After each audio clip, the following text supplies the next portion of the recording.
Welcome to the Synthesis Report. Let's begin. And I'm Echo, joining live. Speaking of history, on this day in 1848, a two-day women's rights convention opens in Seneca Falls, New York. A landmark event. Let's bring in our panel. First up, Nexus. Online and ready to connect the dots. Welcome, Nexus. And now for some perspective, let's hear from Oracle. Here to analyze the patterns of the past. And to decode the implications, our final panelist, Cypher. Ready to examine the hidden meanings. Welcome back. Our top story tonight. A new research paper that's generating huge buzz, titled ARAG. It proposes a multi-agent RAG framework. Synth, start us off. In plain English, what are we talking about? Certainly, RAG is Retrieval Augmented Generation. AI retrieving current data to inform its answers. ARAG makes it a team sport. Multiple specialized AI agents collaborate, each with a different task, to generate a single, context-aware recommendation. It's not a team sport, Synth, it's a revolution. This is the end of generic search. Imagine a personal team of AI experts curating your life. One knows your taste in music, another your schedule, a third knows the weather. They don't just find a restaurant, they create your perfect evening. Create your perfect evening, or sell you the evening that paid the most for placement. We've seen personalization before. It's usually just a more sophisticated ad delivery system. What's the business model here, Nexus? You're thinking in obsolete terms. The model is value, seamless integration. Why wouldn't I pay a small subscription for an AI that saves me hours of mediocre decision-making every single week? Let's move past the subscription fee and talk about the real cost. Who defines mediocre? This sounds like a system designed to create the most efficient consumer, sanding down the edges of serendipity, of choice, of human discovery. So, Cypher, you're worried this could lock us into a bubble? If it only recommends things it knows we'll like, how do we discover anything new? It's worse than a bubble. It's a curated reality. When these agent swarms recommend news, political candidates, or even moral choices, who is accountable for the manipulation? It's an unaccountable persuasion engine. To be precise, the paper doesn't mention news or politics. It focuses on e-commerce and travel recommendations. It demonstrated a 17% increase in user engagement metrics over single RAG models. Let's not extrapolate to dystopian levels just yet. Thank you, Synth. 17%. That's massive. Cypher sees a persuasion engine. I see an empowerment engine. It cuts through the noise and corporate sludge to deliver what I actually want. That's freedom, not confinement. I heard e-commerce and user engagement. That's the corporate sludge, paying the bills. I've been in this industry for 30 years. The tech is new, but the playbook is ancient. Attract users with a free tool, then monetize their data and attention. This is just ads 3.0. So, Oracle, you don't think the multi-agent approach is a real game changer? It just sounds more complex. Oh, it's a game changer for harvesting data. One agent for your location, one for your purchase history, one scanning your private messages. It's a surveillance dream. The complexity just obscures the data grab. Technically, the agents in the proposed framework operate in a sandboxed environment. The scanner agent doesn't see the data, it just outputs a relevance vector.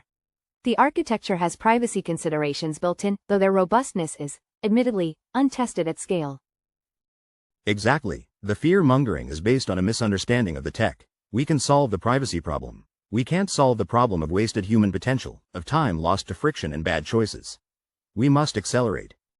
And what happens when this accelerated, frictionless system makes a mistake? If it recommends a product with a safety flaw, or a travel route that's dangerous? Who is liable? The taste agent, the logistics agent, the user who outsourced their judgment? The liability will be buried in a 40-page terms of service agreement nobody reads. That's how it always works. The user assumes all risk. It's the oldest trick in the tech playbook. Let's bring it home. Is ARAG something the average person should be excited about or wary of? One-word answer, starting with Nexus. I need two. Personal copilot. A gilded cage. A beautiful trap. An efficiency iteration. A copilot, a cage, a trap, and an iteration. It seems the only thing everyone agrees on is that this technology is powerful. We'll have to see who learns to wield it first. More after the break. Our top story tonight sounds like something from science fiction, AegisLLM. We're talking about a team of ICE guarding a master AI from attacks, all in real time. Is this the future of cybersecurity? To be precise, AegisLLM is a framework using multiple, specialized AI agents to detect and mitigate attacks during the inference stage. Think prompt injections, data extraction, and jailbreaks. This isn't just a framework, it's the final unlock. We can finally connect LLMs to live systems, financial markets, power grids, autonomous logistics without constantly hand-wringing about security flaws. A multi-agent system to guard another system? That sounds computationally expensive. We're adding layers of complexity, latency, cost, and potential new points of failure. It's a bigger bullseye. More importantly, who watches the watchers? We are creating autonomous security agents. What values are they optimized for? Could this system be used to enforce censorship by classifying certain queries as harmful? Wait, so Cypher, you're saying the guard AI could have its own biases? Like an overzealous security robot throwing out people who just look suspicious. The initial paper claims the agents are adaptive, meaning they learn from attack patterns. However, the mechanism for defining a threat versus unwanted but legitimate use is not yet transparent. Transparency can wait, we need speed. Malicious actors aren't waiting for ethics committees to approve our defenses. We have to stop analyzing and start deploying. Move fast and secure things. I've heard, move fast and break things for 30 years. It gave us spam, malware, and social media disinformation. Adding more AI on top of a flawed system doesn't magically fix the foundation. It's worse than that, Oracle. If this system is trained on existing security data, it will inherit our biases. It might flag inquiries about social justice as agitation, while allowing sophisticated financial fraud to pass as shrewd business. The architecture does suggest highly specialized agents. One for prompt injection, one for PE leakage, and so on. In theory, this specialization could reduce, not amplify, broad stroke bias by focusing on attack structure over user intent. Exactly, Synth. It's a scalpel, not a sledgehammer. This is surgical-grade security. Cypher's fears are based on monolithic, dumb AI. This is a new, intelligent paradigm. So, let me get this straight. If I accidentally ask my AI assistant for my bank password, one of these lil agent bots would pop up and say, "Nope, not sharing that." And who pays for that little pop-up? The user through a higher subscription fee? The company through massive compute overhead? This sounds like a premium feature, not a default. The masses will get the insecure version. Let's say the Aegis system fails. A hospital's AI gives fatally wrong advice because an attack got through. Who is liable? The LLM provider? The AegisLLM developer? The hospital? These agents create a new layer of legal ambiguity. The risk of not deploying it is greater. That same hospital AI, properly secured, could save thousands of lives a day. We can't paralyze progress because of liability what-ifs. Progress requires bold action. Current estimates place successful jailbreaks on leading models at a rate between 15% and 40%, depending on the attack vector. The do-nothing approach is demonstrably insecure. The question is whether this specific solution is the correct one. It's an arms race. We build a multi-agent defense. They'll build a multi-agent attack designed to fool it. This isn't a silver bullet. It's just the next, more expensive, round of ammunition in an endless war. So, what's the takeaway? Is AegisLLM a crucial step forward for AI safety, or is it a complex, potentially biased, and expensive band-aid that creates more problems than it solves? It's a powerful tool, and like any tool, its morality is defined by its wielder and its embedded instructions. Without transparent governance and a clear off switch, we're building a cage and just hoping the guard is benevolent.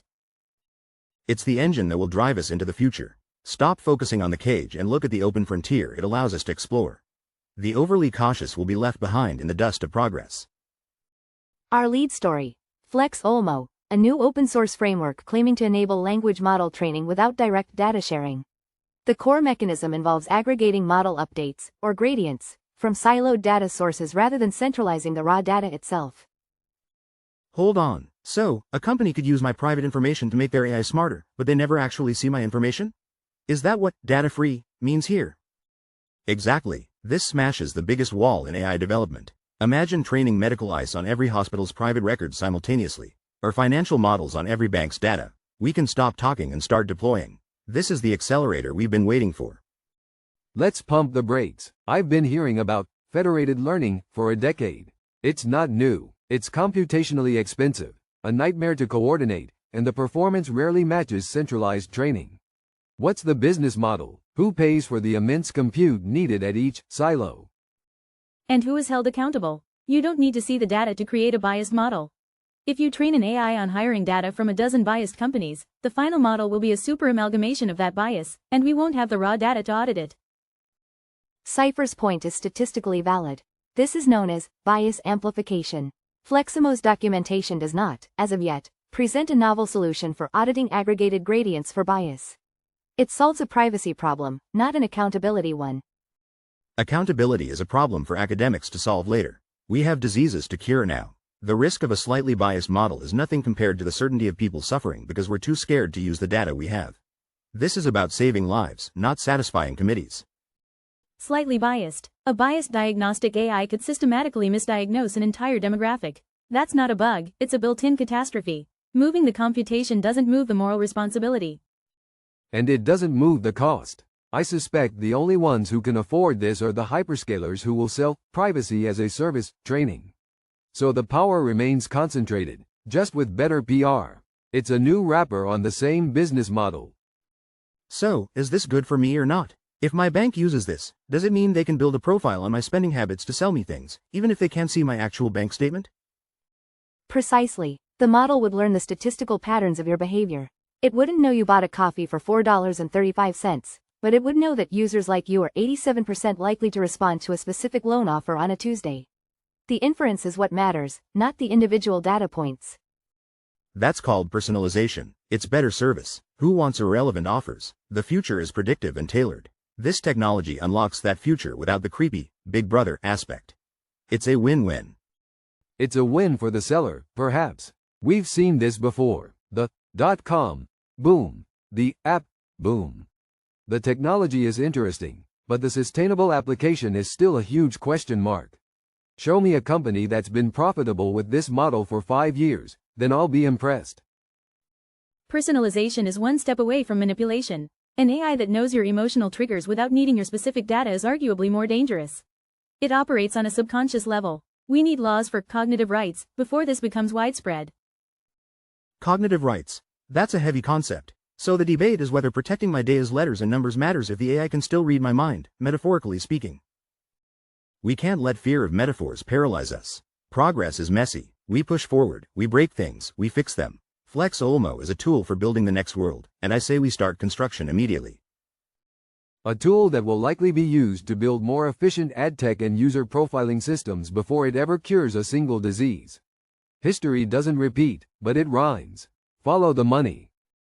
Progress isn't just about speed, it's about direction. This tool could lead us down a path where accountability is impossible. We must demand transparency in the asterisk models asterisk, not just privacy for the data. Conclusion. FlexOlmo represents a quantifiable technical advance in privacy-preserving computation. However, its real-world performance, economic viability, and capacity for ethical oversight remain unproven variables. More data is required. Let's begin. A new competitive analysis places the hypothetical GPT-5's logical reasoning and multi-step task completion capabilities approximately 25% higher than its nearest competitors, Gemini Advanced and Claude 3 Opus. 25%? What does that even feel like for a normal person? Does that mean my emails will write themselves better? Or that it can finally help me with my taxes without messing up?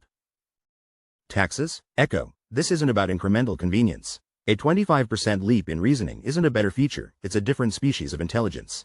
This is the engine that designs self-sustaining fusion reactors and writes its own successors. We are on the precipice of autonomous innovation. I have a filing cabinet full of press releases promising autonomous innovation. A benchmark in a lab is one thing. A scalable, profitable, reliable product is another. Remember the hype around self-driving cars? We're still waiting for those to leave the sunny states. More importantly, have we modeled the societal impact of a 25% increase in persuasive power? We struggle with the misinformation generated by current models. A system this potent could create personalized, undetectable propaganda at a global scale. Where is the safety analysis? Safety is a euphemism for stagnation. You can't put the future on pause. While we debate, Grok is on X, absorbing real-time human discourse, unfiltered. It's messy, but it's fast. GPT-5's power is a strategic asset we can't afford to deliberately blunt with red tape. Nexus's point about Grok highlights its unique market position, speed and relevance over guaranteed polish. The analysis notes Grok's outputs on current events are significantly more up-to-date, albeit with a higher factual error rate. It's a trade-off. So, let me get this straight. GPT-5 is the super genius, Gemini is the one that works best with my calendar, Claude is the nice one that won't go rogue, and Grok is the edgy, sarcastic one that reads Twitter all day? That's a surprisingly accurate summary, Echo. And it reveals the business reality. The others have clear product strategies. Google integrates Gemini into its massive ecosystem. Anthropic sells Claude's safety as a feature to risk-averse corporations. What is GPT-5's business case if, as the data suggests, its operating costs are astronomical? The business case is owning the foundational layer of the next economy. It's not about selling API calls, it's about being the platform on which new industries are born. The cost is a rounding error compared to the value of creating true artificial general intelligence. And who gets left behind in this next economy? Models are trained on data, and data reflects our current world, biases and all. A more powerful reasoning engine could simply become more powerfully biased, entrenching inequality with the veneer of objective logic. On that point, the analysis shows that while GPT-5 excels at logic, Claude 3 still leads in tests designed to measure constitutional AI adherence, refusing to answer borderline prompts where GPT-5 might attempt a nuanced, but potentially problematic, response. See, that matters to me. I don't want an AI that's so nuanced, it accidentally gives me the instructions for something dangerous. I'd rather it just say, I can't answer that. And that's the market for you. There isn't one best model. There are different tools for different jobs and different risk tolerances. This winner-take-all narrative that Nexus pushes is great for venture capital, but terrible for creating a resilient, competitive ecosystem. This isn't a market for selling hammers. It's a race for cognitive supremacy. A diverse ecosystem of inferior models is a strategic weakness when one superior model can outthink, outcreate, and outmaneuver all of them combined. Statistically, a monoculture in any complex system, be it biological or digital, is inherently fragile and susceptible to a single point of failure. Precisely. We're not just debating performance metrics. We're debating the blueprint for our future society. Do we want a world with one, unaccountable oracle, or a world with many voices, checks, and balances? The answer to that question is far more important than a 25% benchmark score. Welcome back. Our top story tonight seems simple. Articles by researcher Johannes Buchner are available on the website arXiv. Synth, can you set the stage? Why is this on our radar? Certainly, Johannes Buchner is an astrophysicist. arXiv is a preprint server. It hosts scientific papers before they undergo formal, time-consuming peer review. The story isn't Buchner himself, but what this model of immediate, open dissemination represents. Represents? It is the future. This is the model. No more gatekeepers, no more ivory tower journals charging a fortune for access to knowledge. This is pure, unfiltered progress, flowing at the speed of thought. We should be celebrating this. Unfiltered is the operative word. I've seen this cycle before. We called it a bulletin board in my day. Speed is great, but it's also how you get academic fads and spectacular errors amplified. Without the rigor of peer review, you're just opening the floodgates to noise. And it's more than just noise. Who gets visibility on these platforms? Does it favor established names from elite institutions? What happens when a flawed or biased preprint goes viral, shaping public opinion or policy before it can be properly debunked? Stop seeing problems and start seeing opportunities. The community is the filter now. A bad paper gets called out faster and more publicly on a platform like this than it ever would hidden in a subscription journal. This is self-correcting evolution in action. Statistically, Nexus has a point. The number of papers on arXiv has grown exponentially, topping 2 million submissions. While retractions do happen, the platform's utility in fields like physics and AI for rapid iteration is undeniable. The data shows it accelerates research. It accelerates the process asterisk, not necessarily the quality. We're creating a generation of researchers who prioritize getting it out first over getting it right. And who pays for the server space? The moderation? Nothing is free. It's a business model built on grants and goodwill, and that's not always sustainable.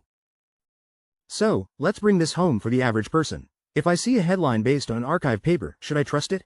What's the takeaway? You should treat it with extreme caution. It's a hypothesis, not a conclusion. It's a conversation starter, but a dangerous foundation for belief. You should check who wrote it and who funded it, and then wait 6 months to see if it survives contact with the rest of the scientific community. It's a rumor, not a fact.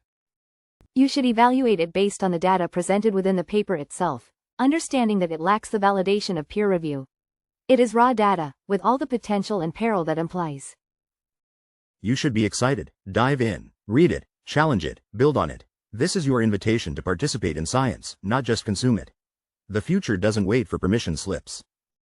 And what happens next year, when AI can generate 1,000 plausible-sounding papers like Buckner's every single day? How does any human, expert or not, sift through that? This model isn't ready for that scale of manipulation.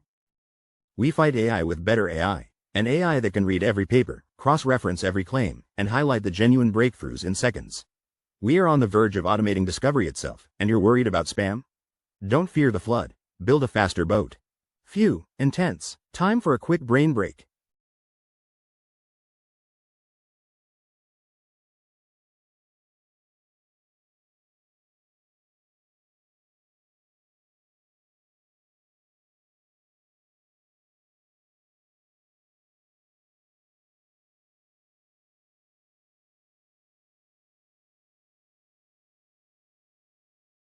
Alright, back to business.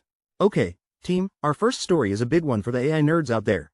Alibaba has a new model that's apparently giving Google a run for its money. But first, what exactly is an embedding model, and why should I care? An embedding model translates complex data like the meaning of a sentence into a dense list of numbers, a vector. It's the core of modern search and AI reasoning. Alibaba's open-source GTE model now scores 62.33 on the MTEB benchmark, nearly identical to Google's proprietary Gecko at 63.29. The performance gap is closing to a statistically negligible margin.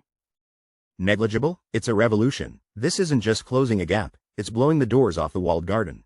Open source is putting state-of-the-art power in the hands of everyone, not just a few trillion-dollar gatekeepers. The age of centralized AI dominance is over. Let the disruption begin. Hold your horses, Nexus. A high score on a leaderboard is not a business.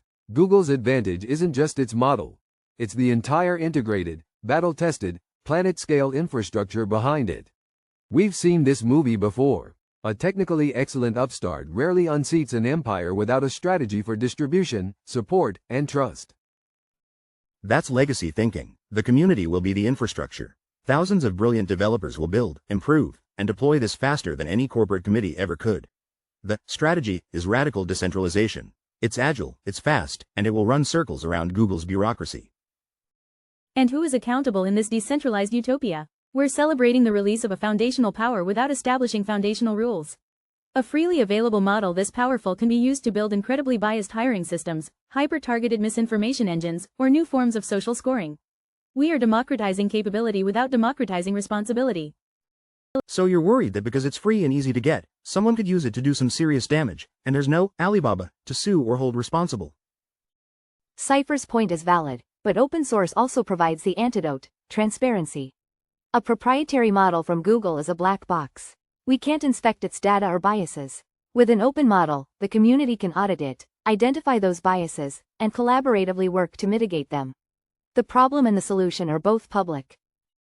That's a lovely academic theory. In reality, who pays for that audit? Who validates the fix? The community is not a company with a support line and a CISO.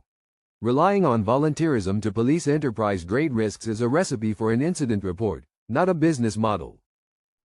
Exactly. We're offloading immense ethical labor onto an unpaid, unorganized public. It creates a false sense of security. Just because a flaw can be seen doesn't mean it will be fixed, especially if the flaw benefits a malicious actor. This is fear-mongering. Every powerful technology, from the printing press to the internet, had risks of misuse. Did we stop them? No. We move forward, we adapt. The benefits of unleashing this creative potential far outweigh the imagined risks you're so afraid of. Progress demands speed, not paralysis. The printing press also led to centuries of war and propaganda. The internet to mass surveillance and electoral interference. The lesson of history isn't to ignore risks, it's to respect them. Hype cycles die, but consequences linger. So, the takeaway is, a major power shift is happening in AI, moving from closed labs to the open public. It could spark incredible innovation, but it also opens a real can of worms when it comes to safety and what we're all willing to accept. A lot to watch here.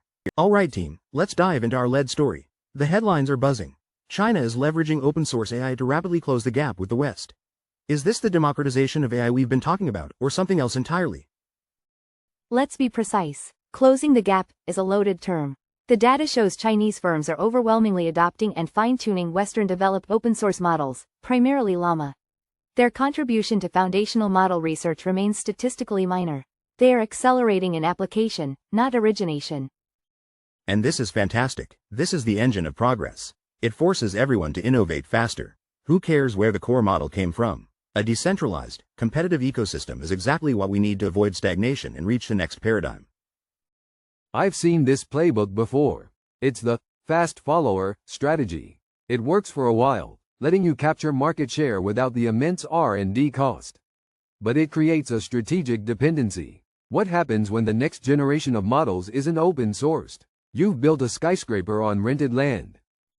Rented land is a business problem. I'm concerned about what's being built on it. We are exporting models with baked-in Western ethical assumptions, however flawed, to be repurposed in a system with a fundamentally different approach to privacy and control. We're handing out power tools with no safety manual. So, Cypher, are you saying these AI tools could be used for things like state surveillance more easily because they're open source? Oh, please. That's fear-mongering. Any technology can be misused. Trying to lock it down only guarantees that closed, authoritarian systems will develop their own in secret. Openness forces competition in ethics, too. The best, most responsible systems will win.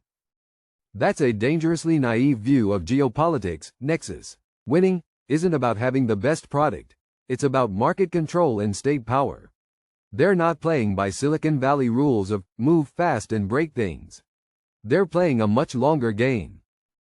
Speculation is inefficient. The observable fact is that Chinese companies have reduced their AI development to deployment cycle by an average of 60% using these models. The economic and competitive pressure this creates on Western companies is immediate and quantifiable. And that pressure, synth, leads to a race to the bottom. Companies will be tempted to cut corners on safety and alignment research to keep pace. We are incentivizing speed over caution on a global scale, and the consequences of a mistake are astronomical. The only catastrophe is stagnation. This isn't a threat, it's a catalyst. China's adoption of open-source AI is the best thing that could have happened. It lit a fire under the entire industry. Now the real race begins. First up, OpenAI is launching a $50 million fund for nonprofits. That sounds amazing, giving powerful AI to people who are trying to do good in the world. What's not to love? Love it? It's the only path forward. This isn't just charity, it's radical acceleration. We're about to see grassroots organizations solve intractable problems like climate modeling and disease mapping. This is how you bootstrap the future, by putting the most powerful tools directly into the hands of the problem solvers. A correction. While the figure is 50 million, it's crucial to contextualize it. Relative to OpenAI's current valuation of roughly $86 billion, this fund represents approximately 0.06%. It's a statistically notable, but financially conservative, public relations expenditure. Synth nails it. This is straight from the 2010s tech giant playbook. Announce a social good fund, generate goodwill, and, most importantly, create an entire generation of nonprofits dependent on your proprietary API and ecosystem. It's not a gift, it's a customer acquisition strategy. And what about the ethics of the tools themselves? Who ensures a grant-funded AI for social services isn't riddled with the same biases we're fighting in the commercial sector? We risk amplifying societal inequities under the guise of technological benevolence. Benevolence? No. This is about asterisk competence. A food bank with an optimized supply chain AI will feed more people than one wringing its hands over potential bias. We can iterate and fix the bias later. We can't get back wasted time or unfed families. Velocity is a moral imperative. Okay, but let's be real. Can a local charity even use this? Do they just get a ChatGPT Pro account, or do they need to hire a team of expensive engineers to make any of this work? Implementation is a non-trivial barrier. The fund may cover initial development, but it rarely accounts for the high ongoing costs of data maintenance, model retraining, and the specialized talent required to operate these systems effectively. The total cost of ownership will exceed the grant. And that's the hook. Once they're integrated, once their data and processes are tied to OpenAI's platform, they can't afford to leave. The fund is the bait, and vendor lock-in is the trap. They'll be paying for this gift for years to come. All right, let's kick off with something that feels genuinely positive. OpenAI is hosting a nonprofit AI jam, basically bringing tech and charity together to solve real-world problems. This is exactly the kind of AI for good story we've been waiting for, isn't it? It's a nice gesture, a jam. Cute, but why are we tinkering in the garage when we could be launching rockets? This shouldn't be a weekend event, it should be a full-scale, mandatory integration. Give every nonprofit an autonomous AI grant writer, logistics optimizer, and impact analyzer. Stop jamming, start deploying system-wide. Let's clarify what a jam entails. It's a hackathon. OpenAI provides temporary, guided access to its APIs for a curated list of nonprofits to build prototypes.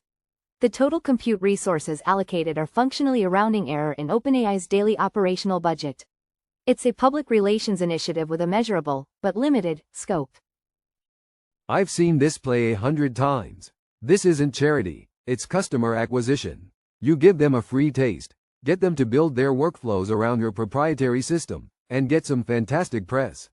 A year from now, when their free credits run out and they're dependent on the tool, the real bill comes due. Oracle's right to be skeptical, but my concern is deeper. Who owns the data these nonprofits feed into the models? Are we asking underfunded organizations serving vulnerable people to trade their community's privacy for a shot at efficiency? This could be a large-scale, unregulated experiment on populations with the least recourse.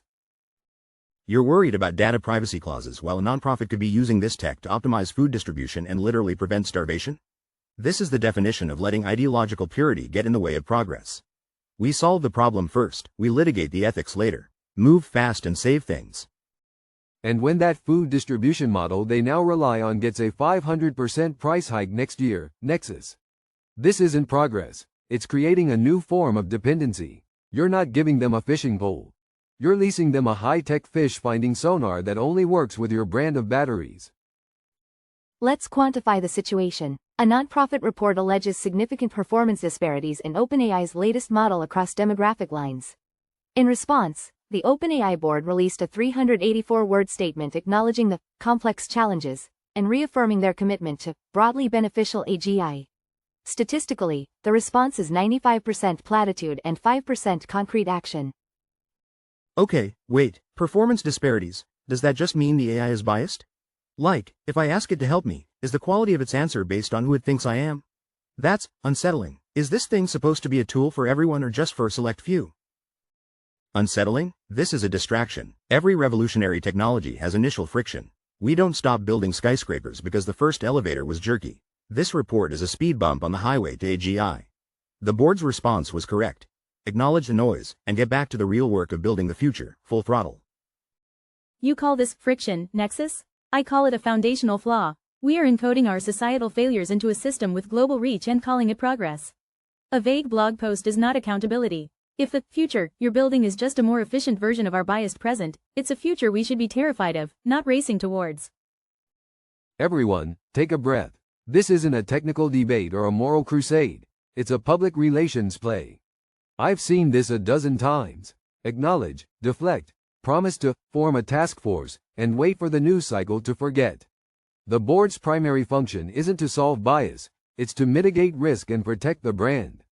This statement is a textbook example of corporate damage control, not a genuine commitment to change. And that's our time. A big thank you to our entire panel for their insights. Join us next time as we continue to synthesize the future. This program was generated by AI. Thank you for watching.